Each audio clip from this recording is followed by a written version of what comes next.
Welcome back in to Campsite RV Campfire Story. I'm your host Kelly. Alongside me is Jason. How we doing, guys? Another day here. Big news here in Iowa. The campground's open today, actually. Open the floodgates. That'll be nice. So give people something to do. I know everybody's kind of got an itch right now, and it's time.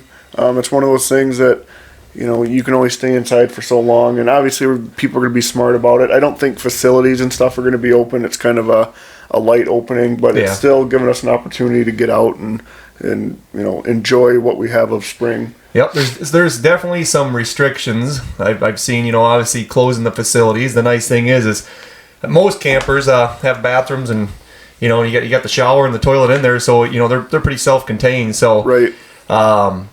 I think it's good. I think people are ready to do something. I think we just all need to still be smart, and we can still have a little fun, doing it. So yeah, we're starting to see a change here at the dealership as far as traffic and people coming in and looking, and we're still being smart about it as well. With our distancing and issuing keys. But we missed you guys for the first time last week. 11 weeks we went, so we apologize. We didn't get into the studio and get one shot for you. Yeah, so things just got a little busier than expected. So with the weather changing, people are, like I said, are starting to get the itch. So that's going to bring us into our topic for today's episode is we're going to talk about some camping hacks that you and your friends can try this year when in the campground. Well, like I said, we're getting out there, and these are just some tips and tricks that we hear and found, and we thought they'd be handy. So we'll dive right into them, and you guys give us your feedback as far as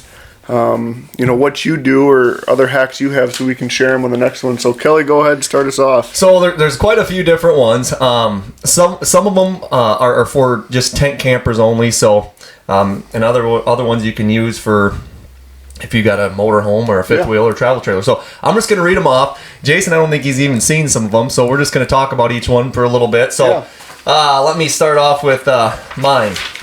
So you make a lantern out of a headlamp and a jug of water. Yeah. So it'd be something neat. Yeah, it illuminates it. It makes it much brighter. I have one as far as traveling with eggs. Yep. Worst thing you can do, put them in your fridge, open the fridge, they all fall out, break. Yep. Break them before you get there, put them in a mason jar. You have 12 individual eggs. Nice. And then the last day you're there, shake up the jar, pour it out, you got omelets. Nice. There you go. There you go. Yeah, because we do get that a lot, or, just I've gone down the road, or you know how the roads are. They're not as as smooth as we think. So no. you get to where you're at, and everything in the camper is all everywhere. Over. So yeah, that's a good one.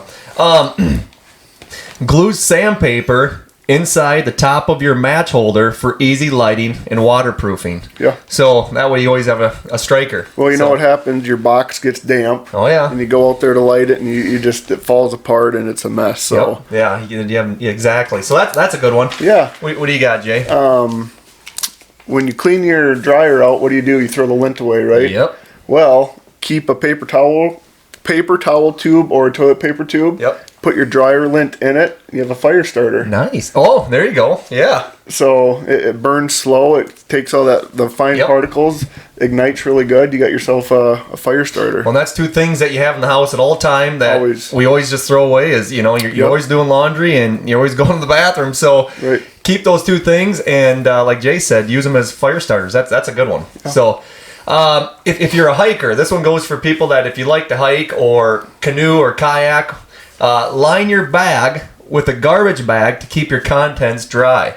Mm-hmm. So if you don't have a waterproof bag, or if you're going on a canoe trip and it might possibly rain, or you might have too many and fall in the water, and that's a good one. Yeah, or you take your muddy, dirty shoes off. Mm-hmm. You can put them in your bag without getting everything else dirty. So. Yeah, that is a good one. This one's more so for your tenters, but some of the older manual awnings still people run this. You go to Walmart and you buy the 98-cent LED scene lights, like landscaping lights. Like the rope lights? No, the stake lights. Oh yeah, just the little solar ones. Solar lights, yeah. You put them on the hold down wires for your tents or your awning hold downs. Yep. put a LED light on each one so you don't trip over them. Or if you have a extension cord running across, you can never see where they're at. True. So you put those little LED lights. Like those solar lights there, so you don't catch your toes on them. So you can see exactly where they're at. Yeah, nice. That's a good idea. The next one. Bring your bread tags to use as clothespins. So, every time you camp, you always got dirty clothes, whether you're rolling around in the grass, the mud, the river. So that's kind of a nice... Yeah, towels. Use them as clothespins. Outside showers. This kind of goes to your hikers and stuff like that, your tenters who don't have... A lot of campers have outside showers on them now. Mm-hmm. Go buy a weed sprayer, fill it with water, paint it black, put it in the sun, it warms up the water, pump it, pressurize it, you have a natural outside shower. Clean off your feet, your dog's feet, everything like that. Yeah, that's a good idea. Yeah. That would actually come in handy. Yeah. This next one, if you're someone that's always looking for ice, take little Gatorade bottles, water bottles, milk jugs, and fill them with water, put them in your freezer, and then when you're ready to go camping, all you gotta do is take the milk jug, throw it in your cooler, and there you got your ice. Yeah. Or 2 or 3 water bottles or Gatorade bottles. So whenever you're at home in the summer and you have some laying around, fill them with water, throw them in your freezer. They make nice ice packs. Yeah, and the retention is much greater than bagged ice. It doesn't melt as fast. And then you don't have the water, because if it does melt, at least it's contained in a bottle. And then you have ice water. Correct. There you go. So you have too much to drink. There you go. It works as the cold. It works for keeping the beer cold. Yes. And then fixes the hangover. It's 2 for 1. 2 for 1. I like that. That's a good one. Yeah. This is probably my favorite one that I have. Is we did this last year. We have one of those easy up 10x10 tents. Yep. What you do is you take a box fan and you bungee cord it to the ceiling inside your... Nice. So you have a ceiling fan underneath your easy up. So it's a ceiling fan in the easy up. Yeah, and not only for heat, but bugs, mosquitoes, everything like with that natural air movement. Nice. It just keeps it nice and cool. It keeps the bugs away. So if you have an old box fan and an easy up tent, bungee strap that sucker to the top. And, and that'll work. It works great. You can even maybe put like a mister in there. So there you go. We did that last year a handful of times. It worked good? Oh, it's awesome. Nice. Like I said, more so for the bugs than anything. Oh, yeah. Just with the air movement, you don't get the mosquitoes and the flies and stuff like that. So good idea. Yeah. Next one. Burn sage in your campfire, and it's supposed to be a mosquito repellent. Yeah. So I've never done this one, but I've seen things on Facebook and other social media. Yeah, I think what you do is you take an aluminum foil, you put the dried sage in it, then you poke holes in it, you get the sage wet, and then you just throw the ball of aluminum foil in the fire. Nice. So it creates a smoke and aroma in the air, and then it just goes. Nice. Or go ahead, you want to? Yeah, I was going to say another one. I don't know if this is the healthiest things, but old Christmas lights. Oh, yeah. Everybody has them. Again, I'm sure it's frowned upon, but throw them in the fire. Take your old Christmas lights, put them in the fire. You get that nice red, blue, green, pink, purple. And if you don't want to do the Christmas lights, I know here we've done it. We sell the pack. They're a little package. Yep. I don't know what they sell for, $1 maybe. Yeah. You throw them in the fire. You shake them up, throw them in the fire. It's safe. It doesn't blow up or anything. But you throw it in the fire after it's warm, and then that makes the fire turn a bunch of colors for about a half hour. Yeah. And I know our kids absolutely love it. They love it. So otherwise you can, if you want to get rid of some Christmas lights, but... Make sure you clean your fire ring. Obviously, courtesy when you're done camping, take what's left in your fire ring, clean it out, throw it away, whatever it may be. Again, that one might be frowned upon, but in reality, we're all going to do it. Yep. And it works, and the kids get a kick out of it. So. Oh, yeah. Okay, so this next one I've never done, and I'd like to try it to see if it does work, but it must. Take corn chips or Doritos, and you can use that as kindling. Yeah, instead of small sticks. The oils in the chips, because they're such an oily, greasy chip, it acts as a natural igniter. So you can put a Dorito. I've never done it, but I've seen it. Huh. You can crumble some chips up, throw them in the fire, and away you go. Yeah. Huh. I've never heard of it. That's crazy to me. Yeah, so tacos one night, fire starter the next. Huh, nice. I like it. I like it. So, you got anything else? That's what I have written down for the day. So if I got a couple more. Yeah, go ahead. This is more for tent camping, and you get a little cooler if you like to camp in the fall or early spring. You know, fill a bottle with hot water and put it in the foot of your sleeping bag. You know, to kind of help keep things warm. Keep you warm at night. Yep. So that's kind of, or you could do it even if you're someone that gets cold easy at night. You know, my mom, she told me growing up on the farm that they slept upstairs and they didn't have heat. They would boil water, put it in mason jars, and put it at the bed of their. Really? Put it at the foot of their bed to keep them warm at night. Well, there you go. Yeah, yeah, it's crazy. You don't think of that, but I'm sure it helps. Yeah. This next one, and I don't really get the next one, but maybe people do this. Keep a pair of socks for sleeping only. I don't know if that means like if you're a go-getter and you're out and adventurous and you're getting your feet wet and.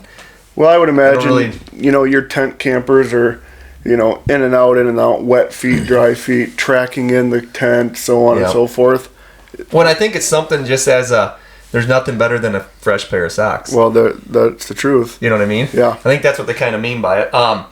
Let's see here. Dry your shoes overnight by removing the insoles, inserting dirty clothes into them.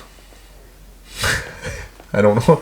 Oh, I'll let you test that. Yeah, okay, yeah. I don't really get that one. That one's on you. If you're short on plates, everybody likes to throw a frisbee around. Yeah. Take the frisbee, flip it upside down, you got yourself a plate. Hey, eat your meal and go back to playing. Yep. So just kids would like that. Careful if the dog gets it. I do like this next one. Okay. Take a vegetable peeler, and then if you're a person that uses a bar of soap, and you just shave off single pieces, and then you can keep those single pieces. So when you go to the if you're someone that showers at the shower house, all you gotta do is take a little shaving of that instead of taking the whole bar of soap. Take a little piece of that, and then you're good. And I see people do that with toothpaste all the time. You put a little dab of toothpaste on wax paper, let it dry out, and you can put it in a Ziploc, and then you just have single servings of toothpaste when you need them as well.